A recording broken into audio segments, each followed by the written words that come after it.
Alright, day 4. I gotta admit I have more respect for those people now who do like the however many days of blogging or whatever, you know what I'm talking about? Like, uh, Blogmas or whatever. I'm so not like down on the scene. Yeah, I noticed my mic sensitivity was kind of bad the last couple of videos, so I adjusted the settings and turned it up to like 80%. So hopefully you'll be able to hear me a little bit better. If there's still a problem, just let me know in the chat and I'll see if I can fine tune it some more. But yeah, like I've only done this for 4 days in a row and I already feel like I've been like doing it for a month straight. You wouldn't think it would take that much energy because it's just me like wandering around a sim commenting on stuff, but surprisingly it can kind of take a lot of concentration and so forth. So I'm just still looking for new exciting experiences on the grid in Second Life. Endeavoring to produce even more genuine and intellectual analyses of what I find, what I experience. Golden Place. This seems kind of intriguing. Very green, kind of jungly terrain. I'm going to see if I can go to the sim.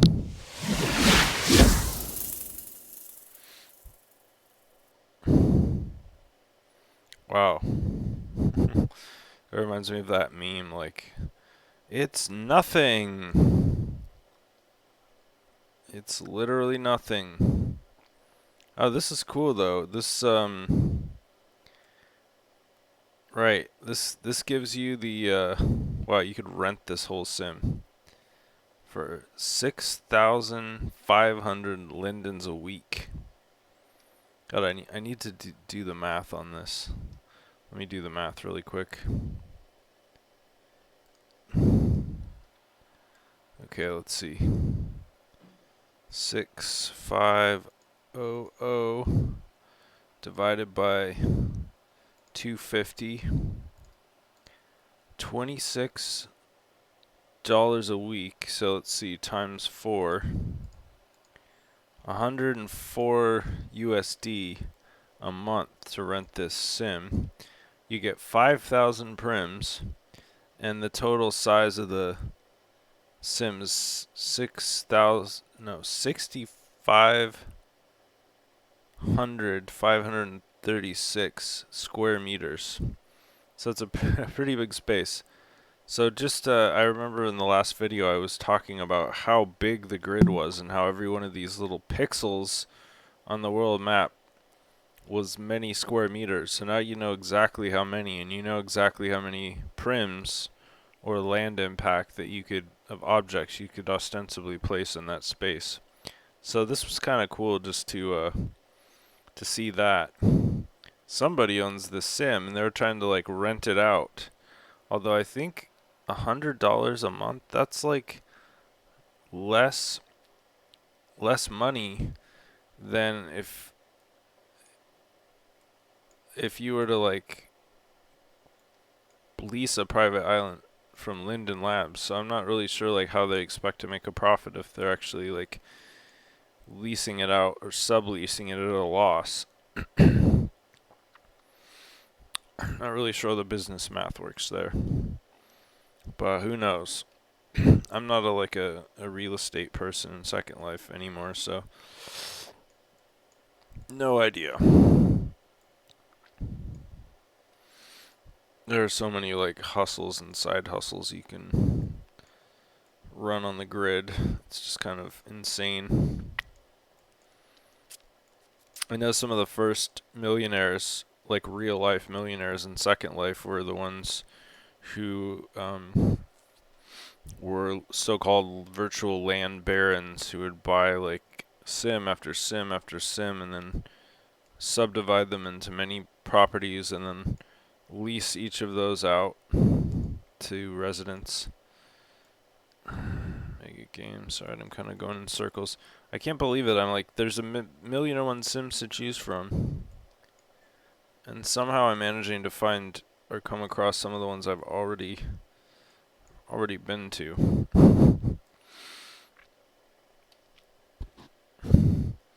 Okay, so Atlantis. I'm guessing this is some kind of like underwater sim or something. Who knows? Let's see if we can go there.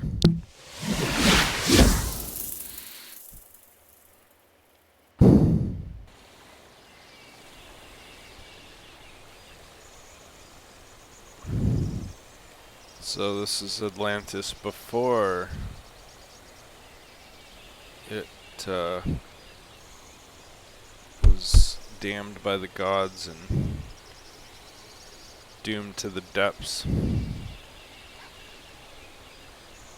Or maybe this has something to do with Stargate Atlantis. It looks kind of like a Stargate right there.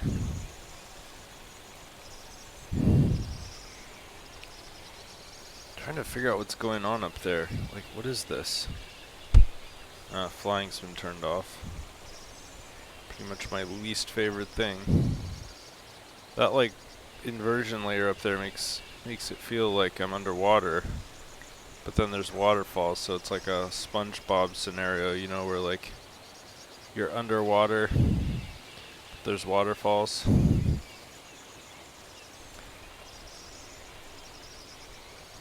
Well, I don't know what the hell I'm supposed to do in this sim. I can't fly, so I'm just pretty much like walking around.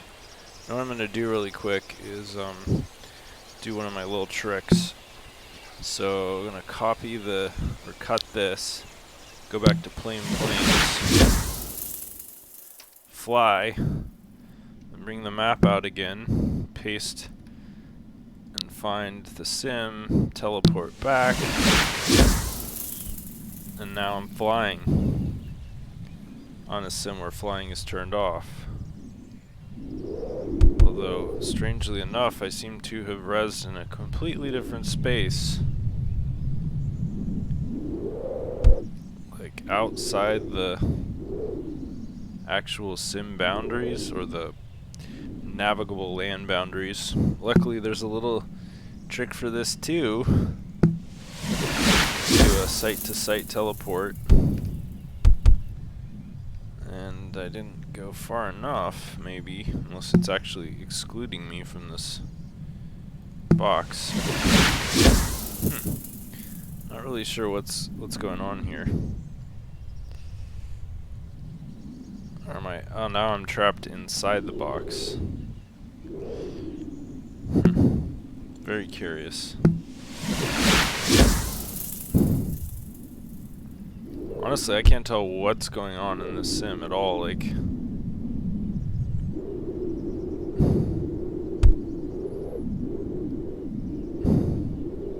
there's just this black box in the middle of the sim, which I can't seem to get into. Could be my Z-axis. No? Okay, that's the ground. Okay, so everything is like above where I am, but there's a ceiling that I can't seem to fly through. Maybe this box is the only way to...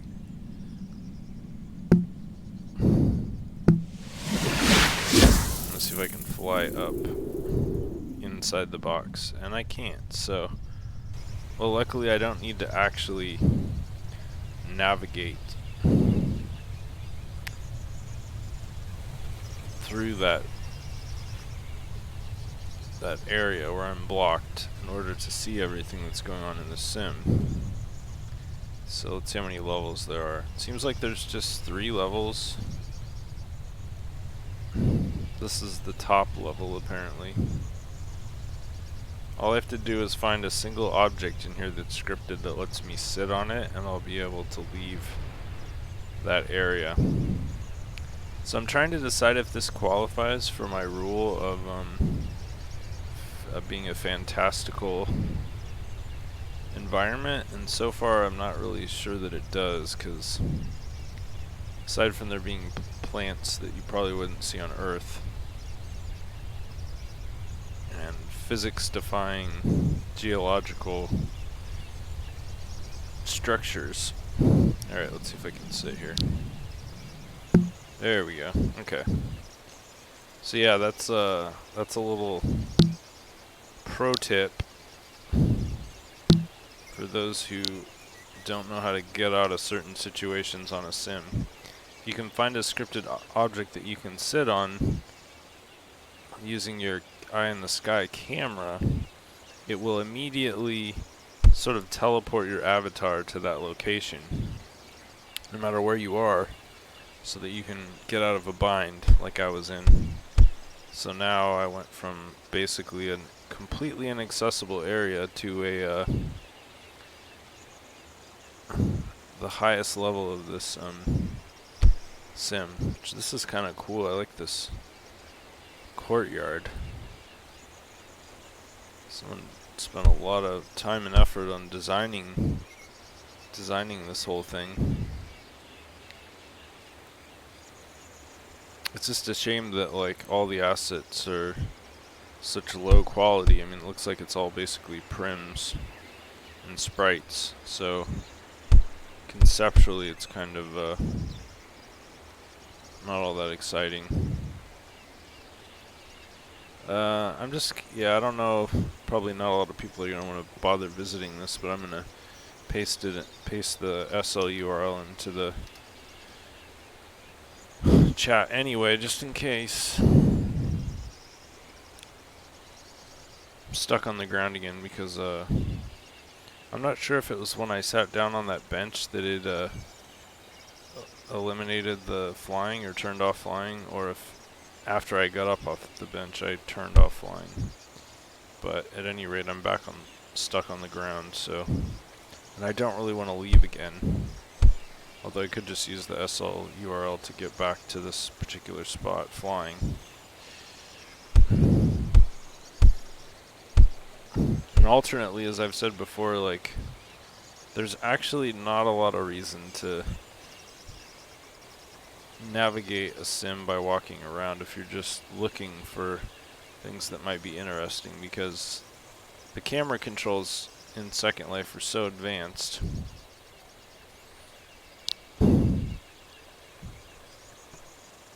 that you can pretty much see the whole sim from the center approximately of the sim, as long as you have your view distance set really high. Whoa, that's funny, like caricatures of frigate birds is kind of what those look like.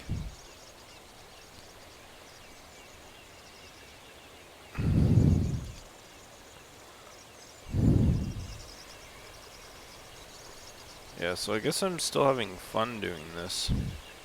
Although, like I was saying at the beginning of the video, it was a little, I don't know, I felt a little fatigued, I don't know, kind of burned out. Not exactly on Second Life, but just in the idea of making another sim video. I mean, I don't know, I kind of wonder from a psychological point of view, there's really not a lot of analogies for like this level of simulation. It's got to do weird things to your brain, because like the only things analogous that I can think of in real life would be like to be on a cruise or some kind of like guided tour of a foreign country, or maybe actually, you know, I think what would be an even better metaphor or analogy would be like Disney World. So you're like going through these radically different areas, and it's like your brain is experiencing accelerated time travel pretty much. Because normally, I mean, if you think of it from like a Paleolithic standpoint, you're probably not going to be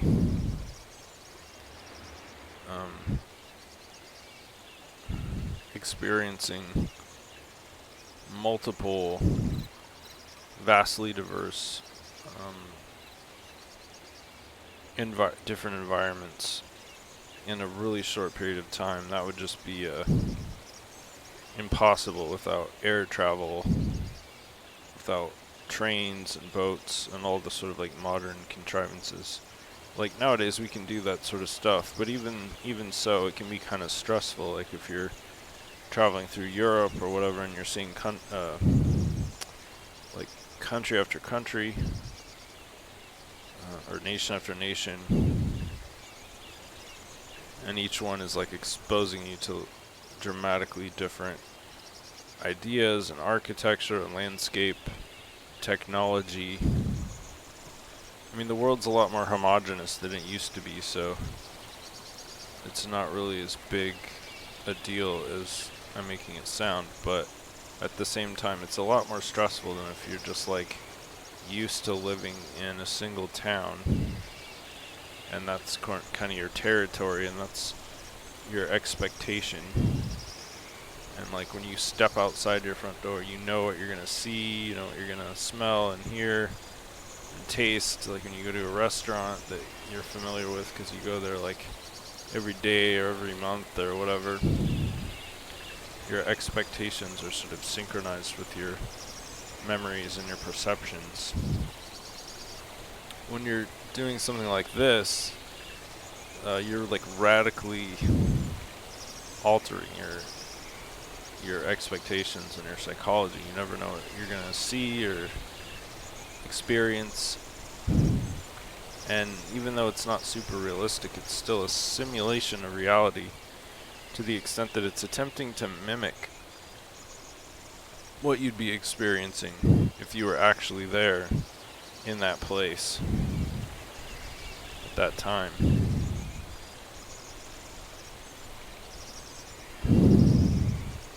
This looks like a club or something, kind of in the middle tier. And this must be an old sim. Just can't believe how ancient all of the props and stuff look. Is that a greenhouse? Really, like a greenhouse in the middle of the jungle? I don't know. There's that evil lion from the Lion King. Scar, right? Duh. Like how could I forget his name? He literally has a giant scar. It's like his one distinguishing feature. God only knows why he's in a greenhouse. More unicorns. So yeah, my thought is that, oh, those are some really vivid psychedelic flowers. My thought is that this kind of a journey through the metaverse has to have like serious psychological repercussions on some level. It's definitely a kind of altered consciousness. I mean, this is basically like being on an acid trip or a simulated acid trip or I would say a virtual acid trip where you're hallucinating, but it's like in a controlled, completely safe way, or at least you would think it was completely safe. However, maybe it's not, you know, maybe this kind of experience can damage your brain or like open up channels in your brain that otherwise wouldn't be opened, which could potentially have adverse side effects. Who knows? It certainly can be like fatiguing, is what I've experienced so far. Like, I feel like I'm traveling really rapidly through space and time. So I guess here's the lowest level. That's kind of where I rezzed the first time. It's a really weird sim. It doesn't really make any sense. It's got these multiple tiers, but the way they're connected is just with like these strange foggy layers that allow you to see from one layer to the next, but they're really not all that different. Like there's oxygen in this center area, and then there's the inversion layer, and then just more oxygen. So like it's not really realistic in any way. I mean, like Atlantis, as I sort of think of it, it is initially an island nation, and then there was some tragedy, and it sunk to the bottom of the ocean.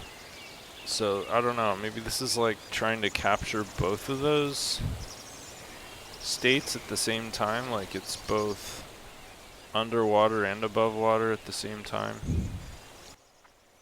The funny thing is, there's an actual ocean on this planet. Like, everything is built slightly above the water.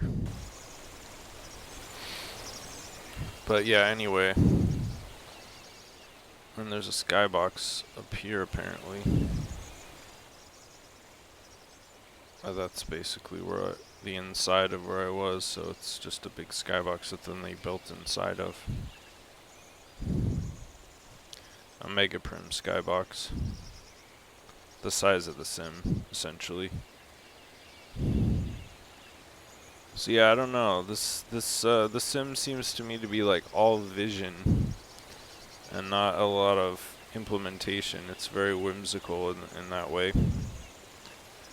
It's got some highlights though. I will say the architecture and the landscaping is kind of cool and like pretty well thought out in terms of pathways and little nooks and crannies and various zones that you might want to hang out in. This really to me is like the best part of the whole thing.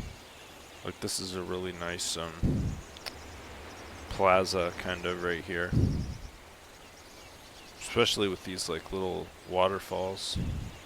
Oh yeah, that reminds me, I forgot to set up my environment settings. I'm gonna have to make like a checklist for myself. There we go. Now you can actually see like it was kind of in a perpetual midnight there sort of until I turned the sun on. For those who don't know, like every sim has sort of settings that you can pre-configure.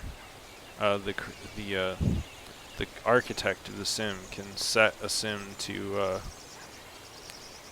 like the weather and the lighting and all that can be configured. So when an avatar reses on that sim for the first time, it will sort of configure all those settings, and then you will be experiencing the sim as the creator intended. However, because you're ultimately in charge, being a resident, and you have a viewer that connects to the sim, you can override all those pre-configured settings to whatever you want by, like, as you just saw me set the weather, so or set the time of day to whatever you want, even like some really cool effects. But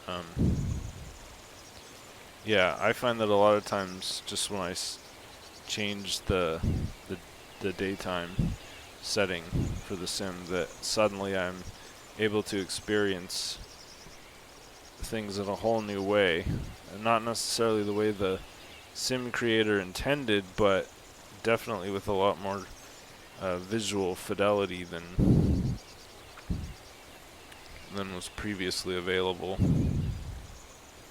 So yeah, this I have to say overall this sim is very much like the old Second Life that I was so familiar with when I started many years ago. That this is kind of like what a lot of people would think of when they think of Second Life, because they haven't tried it out in many years, so their memories are stuck in this sort of like 1990s almost level paradigm of graphical capability, which is what this is pretty much, just super primitive sprites and prims, and I don't even know, I don't even know what these are. What is this?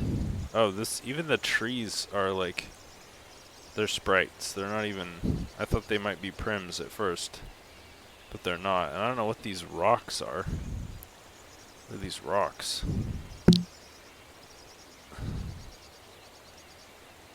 Luna Bliss. I